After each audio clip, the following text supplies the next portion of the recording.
Deus. Meus amados e queridos irmãos, com muita alegria em meu coração, eu quero cumprimentar a todos com a paz do Senhor. Amém! Eu quero convidar os irmãos a ficar de pé para nós fazermos a leitura. Quem trouxe Bíblia, abra ela juntamente comigo. Evangelho de Jesus Cristo, segundo escreveu Lucas, capítulo de número 3. Nós iremos ler a partir do versículo de número 1. Lucas, capítulo de número 3. Nós iremos ler a partir do versículo de número 1. Enquanto os irmãos, a igreja procuram, eu quero louvar a Deus por mais essa oportunidade que o Senhor Jesus está concedendo-me de poder estar na presença dEle. A Ele toda a honra, a Ele toda a glória, a Ele todo o louvor e toda a adoração. Se não fosse a misericórdia do Senhor, nós não estaríamos aqui. Eu quero louvar a Deus pela vida dos nossos pastores, pastor Ezequias, pastora Lilian. Deus abençoe mais uma vez pela confiança. A minha cabeça, a minha memória está boa, porque quando eu vi no cartaz o endereço, se eu não observasse no endereço, eu ia lá para o outro endereço. E isso, ia lá, e até falei, pastora, é esse endereço mesmo? E ela confirmou, graças a Deus chegamos aqui. Eu quero louvar a Deus pela vida de vocês, mais uma vez, pela confiança de poder estar nesta casa para juntos celebrar o nome do Senhor. Que os céus possam continuar abençoando a vossa vida, a vossa família e o vosso ministério. Muito obrigado, Deus abençoe. A todos uma alegria enorme de poder retornar a esta casa para juntos celebrar o nome do Senhor. Eu trago comigo a saudação dos meus pastores, pastor Rômulo, pastora Neia, aos pastores e a toda a igreja. A igreja quer receber, diga amém. Amém! Trago também saudações de minha família para toda a igreja quer receber, diga amém. Amém! Quem achou, diga glória a Deus. Glória a Deus! Diz assim a palavra do Senhor.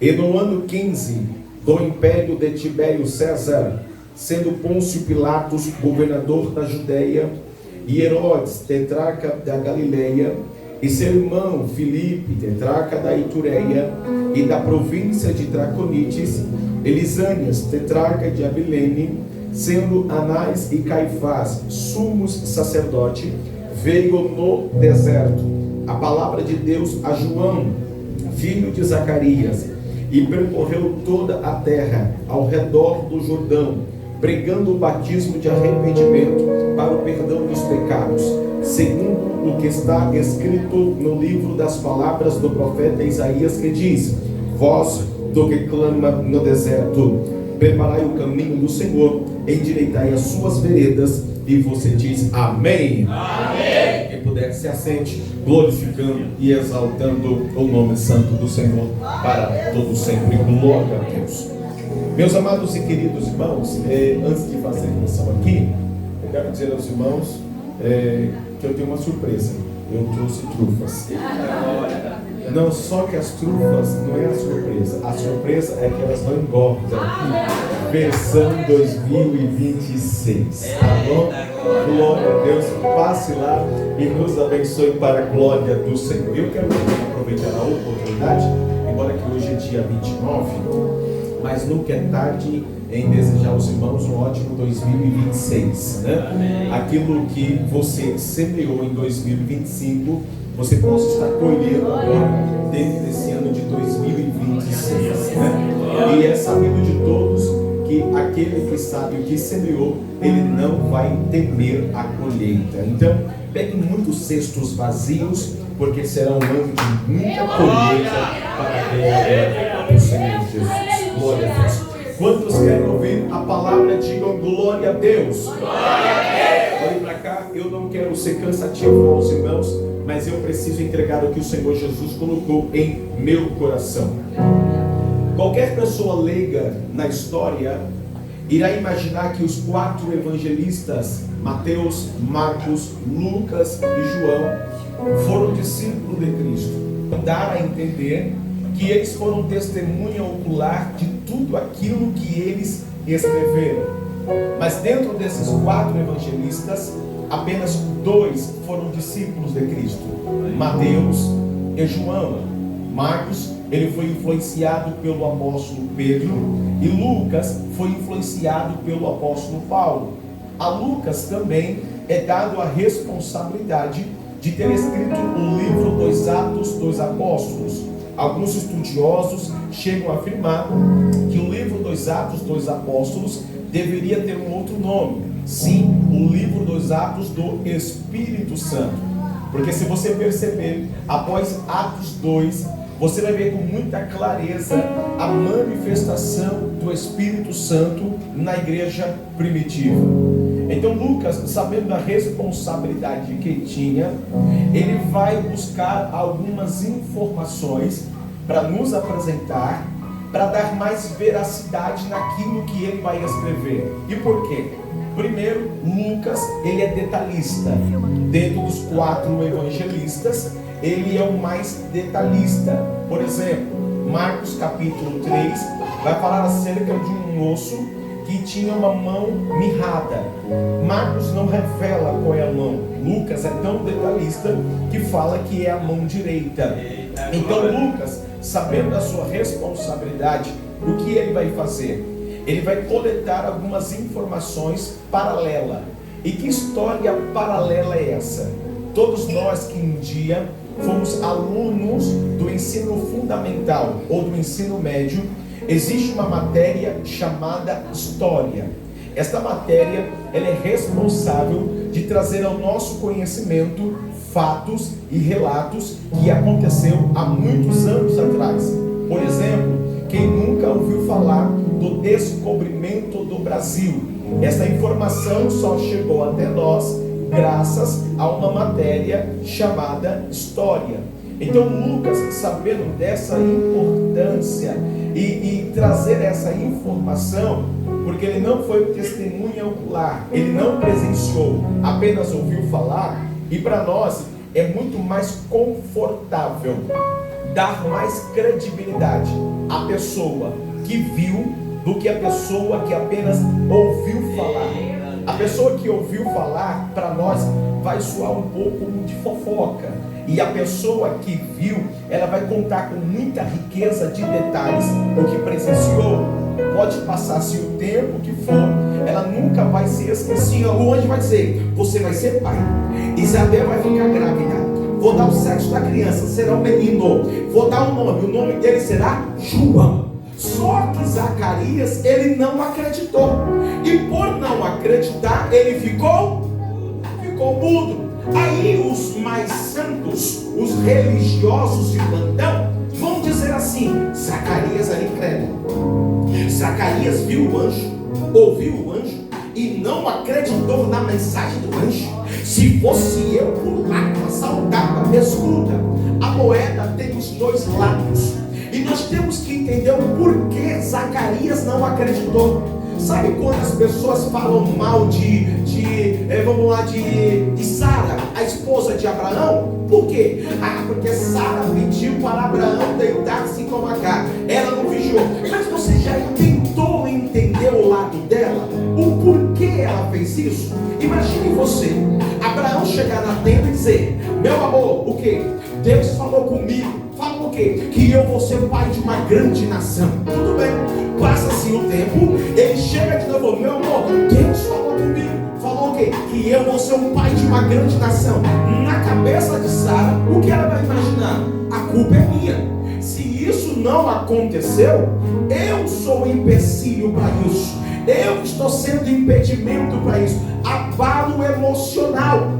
As pessoas criticam muito Sara porque ela fez Abraão deitar-se com Agar, mas o abalo emocional de ficar ouvindo que o amor dela seria o pai de uma grande nação e nada está acontecendo, ela vai imaginar: a culpa é minha.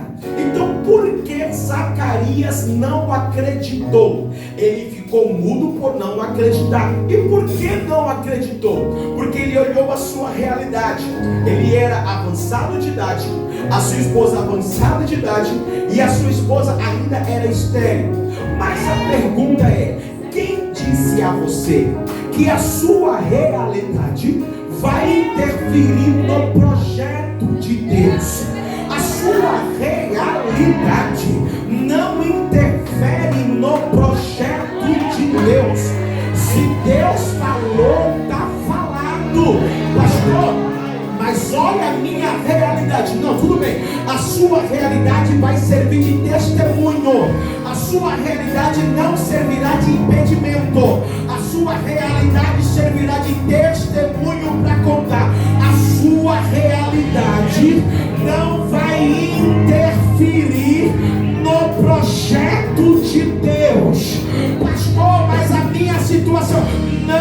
Não precisa falar da tua situação. A Bíblia nos diz: ainda antes que houvesse dia, eu sou. E ninguém é que possa fazer escapar das minhas mãos. Operando eu, quem impedirá? O problema do ser humano, meus pastores, é que nós temos um defeito muito grande. Qual defeito? De dar o diagnóstico do futuro baseando no presente momento. Mas se Deus falou, está falado. Passa o céu, passa a terra, mas a palavra não onde passar. Ele não é homem para que minta, nem filho do homem para que se arrependa. Recebe esta palavra profética. Vai acontecer.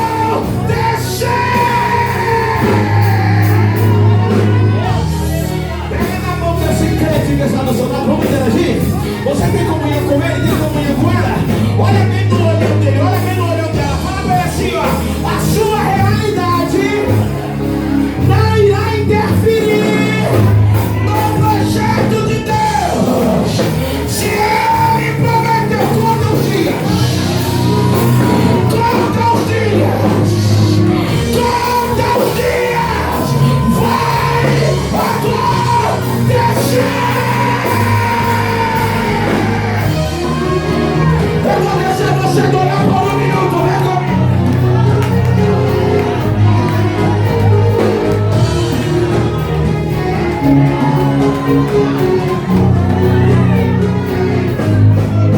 Chegando, alguém olha e diz: você não vai sair disso. Olha onde você mora, olha a situação da tua casa, e você acha que vai chegar lá?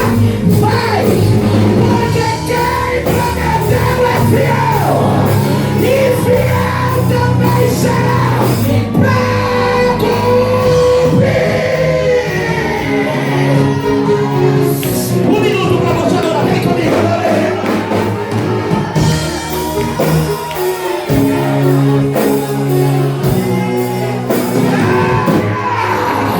Uma barreira está caindo para Deus. Uma barreira está caindo hoje.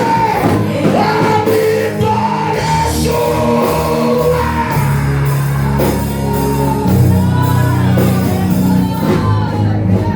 Eu já disse uma vez aqui, vou repetir. Quando você for andar com pessoas, ande com pessoas do mesmo nível que você. Plantão, os irmãos só falar santo, não. Nós temos que nos santificar. Os religiosos de plantão vão dizer: é acepção de pessoa. Não é acepção de pessoa. Andar com pessoa do mesmo nível que você vai fazer muito bem a você. Andar com pessoa do mesmo nível é dizer assim, ó: bora fazer uma campanha no monte só se for hoje. Bora lá de madrugada só se for agora, na madrugada de hoje. Bora entrar no propósito de jejum só se for agora. Aí você não está no mesmo nível, você fala assim, ó: bora pro monte. Não, eu sou alérgico a bichinho. Bora jejuar, não, me dá dores de cabeça. Bora descer na madrugada. Eu não consigo levantar, irmão, coloca ele de lado, ore por ele, mas ande com pessoa do mesmo nível, ao ponto, se você não acreditar, ele vai acreditar por você. Mas a sua realidade não irá interferir no projeto de Deus. Não vai. Se Deus falou para você tirar o passaporte, tira logo esse tal do passaporte. Pastor, mas eu pesquisei, a viagem é cara. Deus não vai dizer minha é pra dar.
passado, era uma quinta-feira, em dezembro do ano passado, era uma quinta-feira como essa. Eu tinha um compromisso para atender na zona norte de São Paulo. E na ocasião minha esposa foi comigo. A minha esposa é muito ocupada, ela é líder setorial do departamento feminino, ela é secretária também do setor. Então, irmão, quase todo dia é reunião. E nesse dia nós estávamos de folga, porque já era finalzinho de ano. E eu fiz o convite, ela me acompanhou, só que os meus 2 filhos ficaram em casa. Sofia de 14 anos e o Benjamin de 7 anos. E nós sempre temos o costume de orar antes de sair. E normalmente nós oramos no carro. Só que quando demos as instruções para os nossos filhos, fechei a porta, fomos descer. Eu falei para minha esposa: vamos orar aqui na porta? Ela falou: tá bom. Oramos ali na porta, entramos no carro e fomos embora. Adoramos a Jesus, pregamos. Depois que terminei a ministração, dobrei os meus joelhos para agradecer, fiquei de pé. Deus tomou um obreiro do altar. Ele veio até mim e disse assim: ó, meu servo, enquanto tu ministrava, uma legião de demônios subiu e foi em direção à tua casa. Mas eu enviei um anjo na porta e livrei os teus filhos. Eu falei amém. Quando chegamos em casa, o meu filho estava na sala jantando e minha filha estava no quarto, ela estava lendo. A minha esposa falou assim: Sofia, vem aqui que nós precisamos falar com você. Ela saiu do quarto, veio à sala, sentou no sofá. E eu falei assim: Sofia, papai estava pregando e foi assim, assim, assim. Quando eu comecei a falar com ela, ela arregalou o olho, os olhos ficou cheios de lágrimas, ela se arrepiou toda. Ela falou: papai, eu sei a hora que foi. Eu falei: como assim? Eu estava na cozinha preparando a janta do Benjamin, quando eu vi um estrondo na porta. Eu falei: Benjamin, vai ver quem é na porta, porque está fazendo barulho. Tem alguém na porta porque fez barulho. O Benjamin falou: não, Sofia, não tem ninguém. Ela falou: papai, pela segunda vez parecia que alguém ia derrubar a porta. Eu falei: Benjamin, tem alguém na porta? E ele falou: não tem ninguém, sua louca. É coisa de irmãos, né? Irmãos assim. E não tem ninguém. Aí eu entendi que Deus abriu os ouvidos espirituais da minha filha para poder ouvir e servir de testemunho. O mundo espiritual não está de brincadeira. É por isso que o levante está acontecendo na tua vida, porque ele sabe o tamanho do projeto de Deus na sua vida. Mas eu vou liberar uma palavra que está ardendo aqui no meu coração. Deus está me revestindo de toda a armadura. O diabo não vai parar você, ele não vai lhe deter, ele não vai lhe segurar. Deus manda dizer a pessoas aqui: aguenta só mais um pouquinho, o que há de vir virá e não tardará. Só quem quer fecha a mão, dê uma rachada de glória pra Jesus.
Ele vai dizer também que veio no deserto.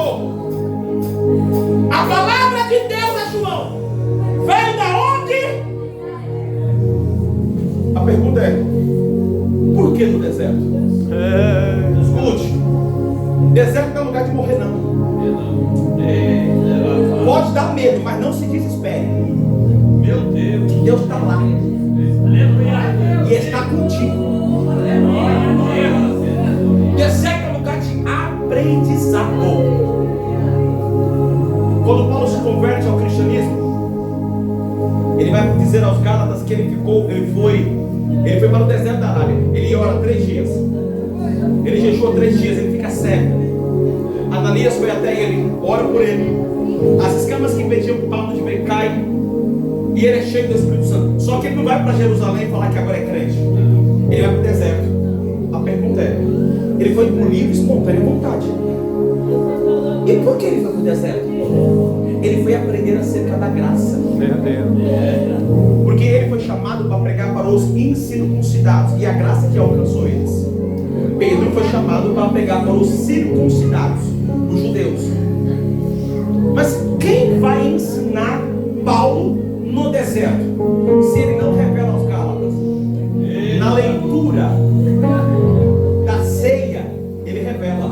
Ele diz: porque eu recebi do Senhor o que também vos ensinei, que na noite que foi traído, tomou o pão, e tendo dado graças, o partiu e disse: tomai, comei, isto é o meu corpo que é repartido por vós, fazei isto em memória. Essa fala é de Jesus para os discípulos. Só que Paulo fala: eu recebi do Senhor.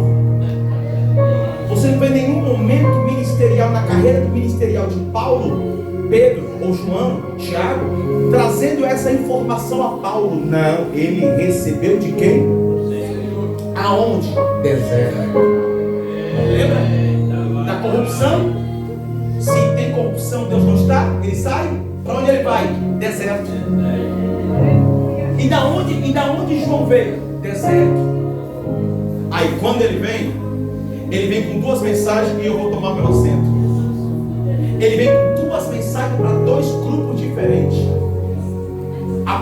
O primeiro grupo, os sedentos, aqueles que não ouviram a voz do Senhor. E qual era o tema da mensagem? Arrependei-vos. Imagina uma cruzada evangelística, eu vou ilustrar. Imagina uma cruzada evangelística de João, o pregador. E o tema da cruzada é arrependei-vos. Nos dias de hoje, vai quase ninguém. Não dá ibope. Agora, se for cruzada de curas e milagres, ó, lota.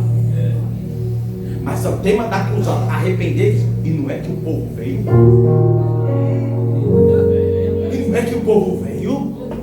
Irmão, o tempero da comida é a fome.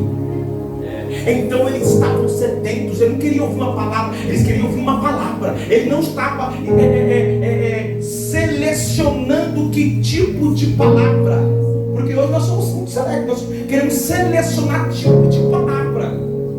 Ah não, vai para o YouTube então, vai ouvir os coaches, aí tu vai selecionar a sua mensagem. Mensagem que massageia ego não traz mudança.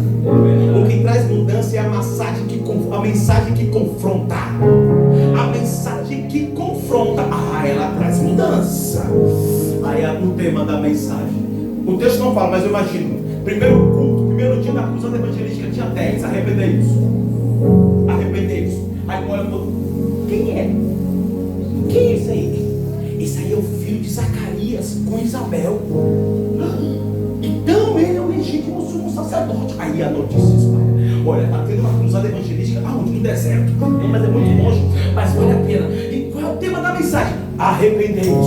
Sério, eu vou também. Quando vai ser? Amanhã. Bora. Eita glória. A multidão. E o tema dele a mensagem é: arrependei-vos. O povo confessava os erros, os pecados, e descia as águas. Aí a notícia chega onde? Na nada, no sistema. Só que pro sistema, João também tinha uma mensagem. Pega na mão dessa pessoa que está do seu lado, pé. Fala para ele assim, ó, quando Deus te usar, não mude a mensagem. Fale o que Deus quer. Porque quando Deus fala o que quer, Ele se responsabiliza. Quem está lá na elite, irmão, está todo etiquetado, tudo bonitinho. Mas não é por causa dele que a mensagem tem que ser mudada, não. O dono da palavra se chama Jesus. Podem fazer cara feia, torcer o nariz, virar o olho. Tem que ser pregado a palavra. A palavra vai ser pregada, pastor. Qual é a mensagem para o sistema? Raça de víbora.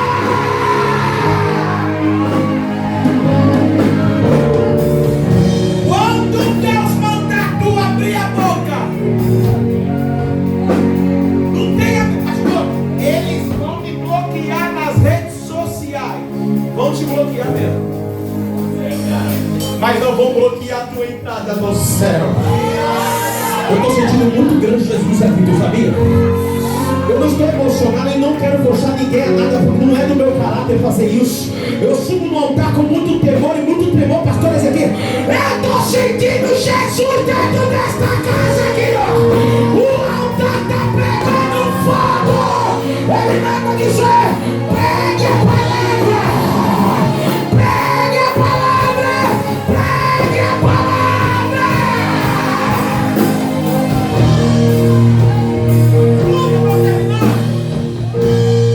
Quando ele vem do deserto, ele não vem preocupado e nem vem reivindicar aquilo que é dele. Ora, se ele é o legítimo sumo sacerdote, ele que tinha que ficar no lugar de Anás e Caifás, porque ele vem da linhagem de Arão. Só que ele vem reivindicar aquilo que é dele. Sabe quando nós fazemos uma campanha, Janeiro Profético, e nós sempre entramos com um propósito? Irmão, não faça propósito daquilo que já é seu. Como assim? Aquilo que é seu é questão de tempo para se materializar. Pastor, qual é o propósito que eu tenho que fazer? O propósito que você tem que fazer é: Deus, me dá estrutura e que eu possa estar pronto para receber a minha bênção. É simples. Não faça propósito daquilo que já deu. João, ele já sabia o que era dele, mas ele não está preocupado com isso. E quando mandaram perguntar quem ele era, ele vai dizer assim: eu sou a voz do que clama, como disse o profeta Isaías: preparai o caminho do Senhor e endireitai as vossas veredas. Como que um camarada do deserto vai falar essa mensagem que Isaías falou há 700 anos antes? Como que é isso? Deserto. Escute, a voz que clama não é de João. Ele é representante daquele que está clamando no deserto. Ele é a voz do que clama. Eu posso falar uma coisa para tu? Aceite teu chamado. Aceite o teu chamado. Não corra. Porque, pastores, no começo de tudo, a minha preocupação era agradar. E todos nós temos desejo, a vontade de agradar todo mundo. A mãe que tem filhos, principalmente, ou tudo menino ou tudo menina, quando vai comprar brinquedo, alguma coisa, compra tudo igual, para não ter briga. Qual é a finalidade dela? Para não ter briga, porque ela quer agradar todas ou todos. Nós queremos agradar. Quer um segredo? É melhor agradar aquele que lhe chamou do que aquele que lhe convidou. Agrade aquele que lhe chamou do que aquele que lhe convidou. Porque aquele que lhe chamou nunca vai te esquecer, mas o que lhe convidou vai esquecer. Então agrade aquele que lhe chamou.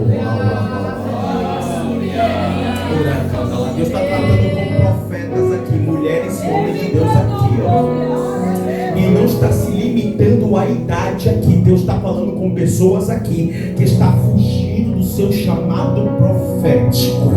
Pastor, eu oro, Deus me dá uns sonhos, e quando eu vou para a Bíblia parece que é só palavra. Cara, a pessoa fala, nós é pentecostal, nós falamos assim, é só cajadada, é exortação mesmo. Se Deus está te mostrando esse caminho, então se alimente bem da palavra, porque se alguém me confrontar, você vai ter base para poder dar resposta. Então você se alimenta, estuda a palavra, se prepara, porque Deus está confirmando o chamado ministerial de pessoas aqui, e é chamada profética. Você vai subir no altar, se for para pregar é palavra de exortação, até no louvor Deus vai te usar para exortar também. Mas Deus está dizendo, prepare a tua estrutura. E como quer preparar a estrutura? Devore a palavra, se alimente dela, porque se alguém lhe confrontar, tu vai dizer, não sou eu que falo, quem fala é a palavra, quem fala é a palavra. Se você quer, pega a mão dessa pessoa, pega a mão, levante a mão dele para cima, fala para assim, ó, aceite o teu chamado. Se você quer, adore o nome dele.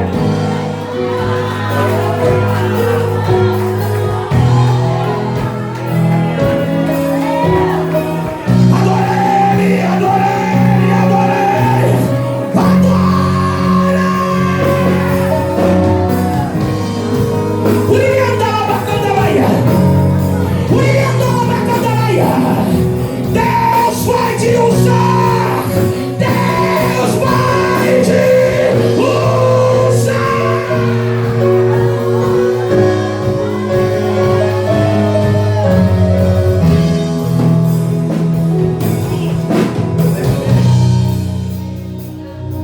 Vai existir sempre as retaliações,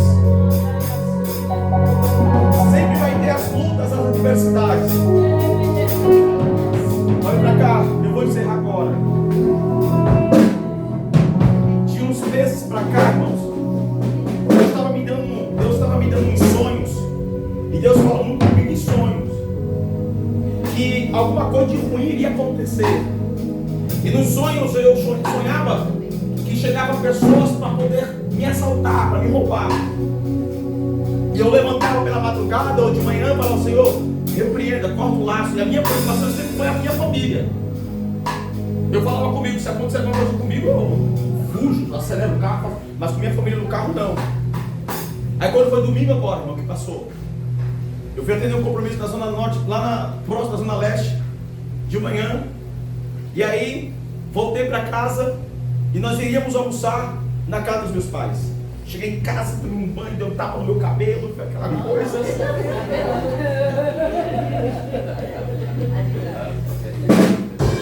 E aí, preparei a roupa, que eu já levei, porque a igreja que eu ia ministrar à noite ficava lá no bairro do Jaguaré, onde meus pais moram.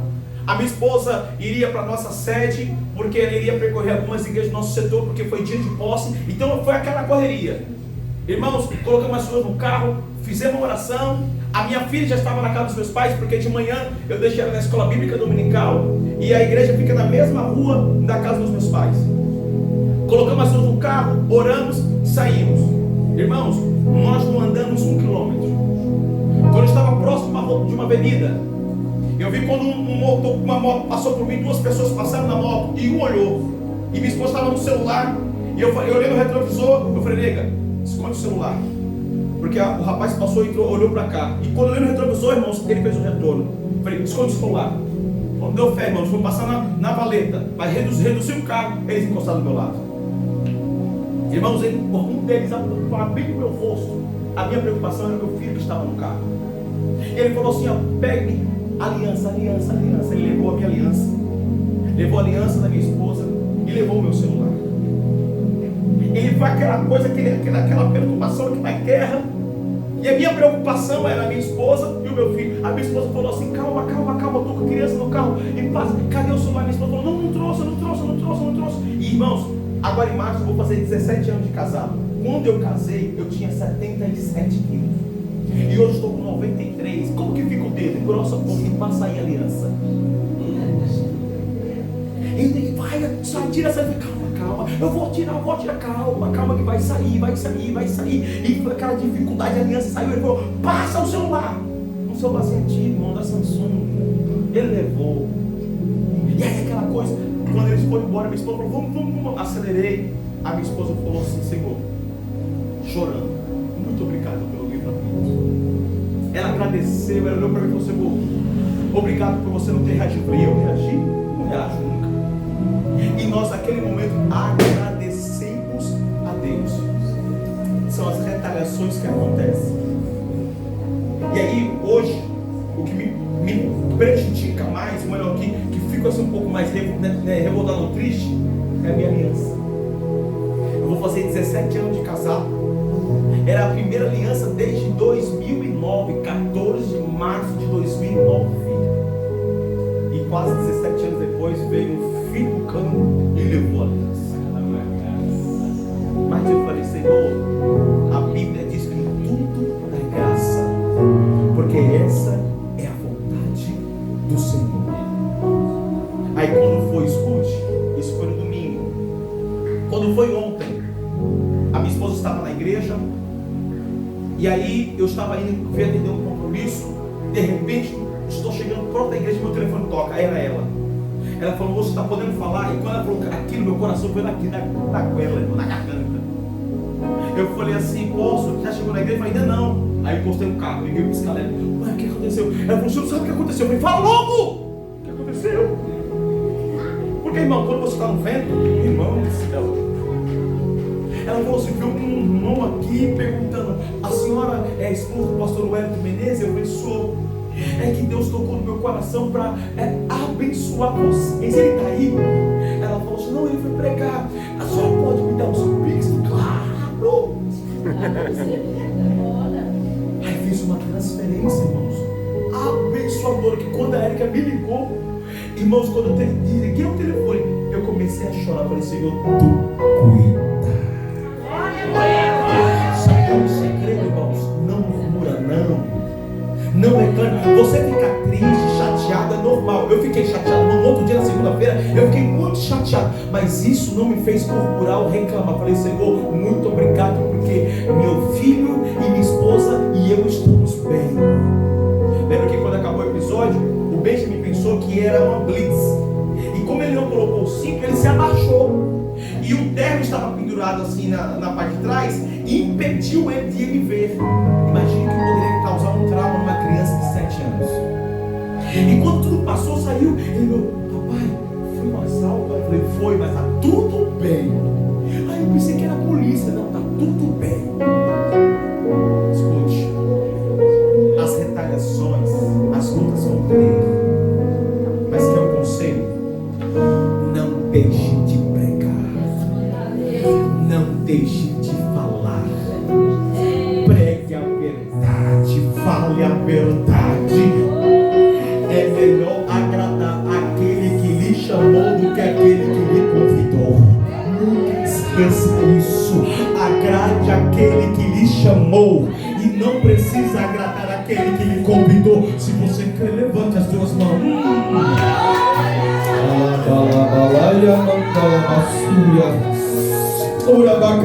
Adora ele por um minuto, adora ele, adora ele.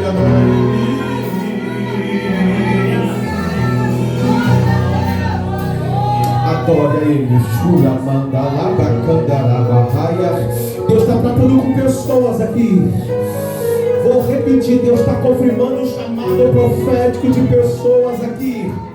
Deus está confirmando o chamado profético de pessoas aqui. Será estreito, pessoas vão se afastar de você. Você vai sentir falta daquelas conversas, daquelas risadas. Mas entenda uma coisa, é o preço de um chamado.